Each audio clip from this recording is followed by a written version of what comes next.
फैगौ 10 नबेम्बरनिफ्राय इउपिपिएल दोलोनि 33 बोसोरारि जथुमा खुंफुंनो साखाफारा।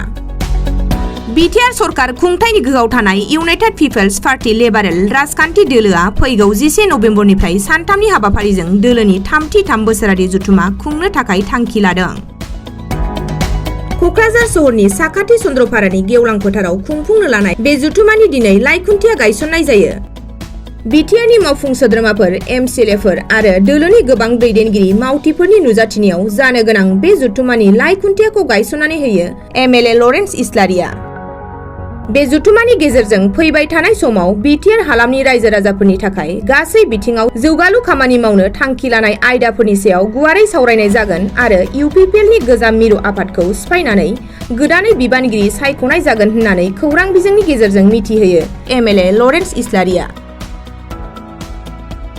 लोगोसे बे जथुमानि जोबथा सानखालि आसामनि गिबि मन्थ्रि डक्टर हिमन्त बिश्व शर्मा, बिजेपिनि हादरारि आफादगिरि जेपि नाड्डा, आसाम बिजेपिनि आफादगिरि भबेश कलिता मोनखौ आलासि महरै हांख्रायनाय जादों आरो 50 निफ्राय 70 रोजा रायजो राजाफोरा बे जथुमायाव बाहागो लाफैगोन होननानै एमएलए लरेन्स इस्लारिया फोरमायो।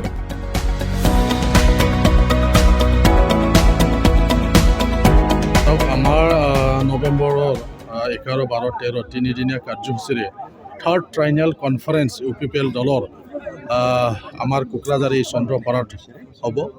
তো আজি আমি লাইখুটা স্থাপন কৰিছোঁ।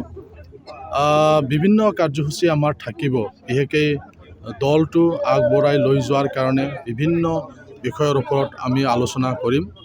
আমাৰ বিভিন্ন চেল আছে, এই চেলবিলাক কেনেকৈ কাম কৰি যাব, কেনেকৈ আমি ৰাইজৰ হৈ কাম কৰিব পাৰোঁ, এই কথাবিলাক আমি চিন্তা চৰ্চা আমি কৰিম। ইয়াত আমাৰ চিন্তন বৈঠক হ'ব। মানুহৰ সেৱাই যে ৰাষ্ট্ৰৰ সেৱা, এই কথাৰ ওপৰত আমি আলোকপাত কৰিম আৰু আমি আমাৰ কৰ্মীসকলক তেনেকুৱা আমি কিছুমান বিষয়ৰ ওপৰত আলোচনাত আমি মাতিম। তেওঁলোকে যাতে মানৱ সেৱা, মানুহৰ সেৱা যাতে তেওঁলোকে কৰিব পাৰে, কিয়নো মানুহৰ সেৱাই ৰাষ্ট্ৰৰ সেৱা বুলি কৈছে। সেইকাৰণে এই কথাবিলাকৰ ওপৰতো আমি গুৰুত্ব দি পেলাই আমি আলোচনা কৰিম। তো ইয়াত আমাৰ যুৱ শাখা আছে, তেওঁলোকেও বৰ্তমানৰ যুগৰ লগত খাপ খোৱাকৈ আমাক পাৰ্টিৰ যুৱকসকলে কেনেকৈ আমাৰ যুৱকসকলক আগবঢ়াই লৈ যাব, ইয়াৰ ওপৰত তেওঁলোকেও আলোচনা কৰিব। ড্ৰাগছ, মদ, ভাং বিভিন্ন ধৰণৰ এতিয়া চলি আছে। তো এইবিলাক আমি কেনেকৈ বন্ধ কৰিব পাৰোঁ বা ইয়াত আমাৰ ভূমিকাটো কি, ইয়াৰ ওপৰত আমাৰ যুৱকসকলে আলোচনা কৰিব। আমাৰ মহিলা শাখা আছে, তেওঁলোকেও মহিলা কেনেকৈ আগুৱাই লৈ যাব পাৰে, কেনেকৈ ৱমেন এম্পাৱাৰমেণ্ট মানে দিব পাৰে, এই কথাবিলাকৰ লৈ পেলাই তেওঁলোকেও আলোচনা কৰা হ'ব। ইয়াৰ বাদেও মহিলাসকলক সবলীকৰণ কৰাৰ কাৰণে তেওঁলোকৰ যিবিলাক মানে কিছুমান সহায়ৰ প্ৰয়োজন, ইয়াৰ ওপৰত আলোকপাত কৰা হ'ব। সেইকাৰণে মানে মহিলাবিলাকৰ কাৰণেও এটা স্পেচিয়েল এটা এক্সিবিশ্যন ৰখা হৈছে। তাতো তেওঁলোকে কিছুমান প্ৰদৰ্শনী থাকিব। যি মহিলাসকলে স্বাৱলম্বীৰ কাৰণে তেওঁলোকে চেষ্টা কৰি আছে, তেনেকুৱা মানুহবিলাক উদ্ধাৰ যোগাৰ কাৰণে তেনেকুৱা কিছুমান কাৰ্যসূচীও থাকিব। আমাৰ ফাৰ্মাৰ চেল আছে, আমাৰ তেনেকুৱা SC চেল আছে, OBC চেল আছে, টি চেল আছে, মাইনৰিটি চেল আছে। তেওঁলোকেও সুকীয়াকৈ তেওঁলোকেও আলোচনা কৰিব। এনেকুৱা এটা কাৰ্যসূচী আমি হাতত ৰাখিছোঁ। তো বিশেষকৈ আমাৰ যিটো ডেলিগেট ছেশ্যন হ'ব, এই ডেলিগেট ছেশ্যনত গোটেই কথাবিলাক আমি পাৰ্টিৰ গোটেই কথাবিলাক আমি ইয়াত ভালদৰে আমি আলোচনা কৰিম। ডেলিগেটক লৈ পেলাই আগন্তুক দিনত আমাৰ পাৰ্টিয়ে কেনেকৈ আগবাঢ়ি যাব, বিশেষকৈ আমাৰ বিটিআৰৰ সকলো জাতি জনগোষ্ঠীক লৈ পেলাই ইয়াৰ ওপৰতে আমি মানে আমাৰ ডেলিগেটত চিন্তা চৰ্চা কৰা হ'ব। তো আমাৰ লাষ্ট দিন আমাৰ ইয়াত মুকলি সভা হ'ব। ইয়াত আমি যিহেতু আমি NDA গ্ৰুপত আছোঁ, বিজেপিৰ সন্মানীয় ৰাষ্ট্ৰীয় সভাপতিক আমি ইয়াত আমন্ত্ৰণ জনাইছোঁ। অসমৰ সন্মানীয় মুখ্যমন্ত্ৰী ডাঙৰীয়াক আমি আমন্ত্ৰণ জনাইছোঁ। AGPৰ সন্মানীয় সভাপতি ডাঙৰীয়াক আমি আমন্ত্ৰণ জনাইছোঁ। ৰাজ্যিক বিজেপিৰ সন্মানীয় সভাপতি ডাঙৰীয়াক ইয়াত আমি আমন্ত্ৰণ জনাইছোঁ। এনেধৰণৰ এটা কাৰ্যসূচী তৈয়াৰ কৰা হৈছে। তো আমি আশা কৰিছোঁ মানে 50,000 পৰা 70,000 মানুহ আমাৰ অ'পেন ছেশ্যনত আহিব। তেওঁলোকক মানে তেনেধৰণৰ অনাৰ ব্যৱস্থাও আমি ইতিমধ্যে প্ৰস্তুতি চলাইছোঁ।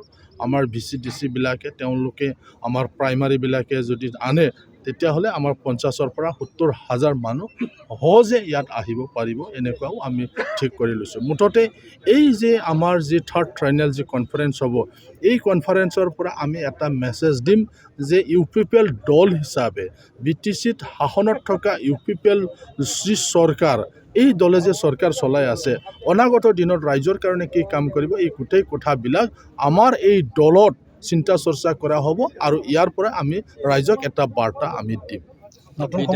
আমাৰ টাৰ্মিনেটিং ছেশ্যন হোৱাৰ কাৰণে আমাৰ নতুন মানে আমাৰ কমিটি বাছনি কৰা হ'ব।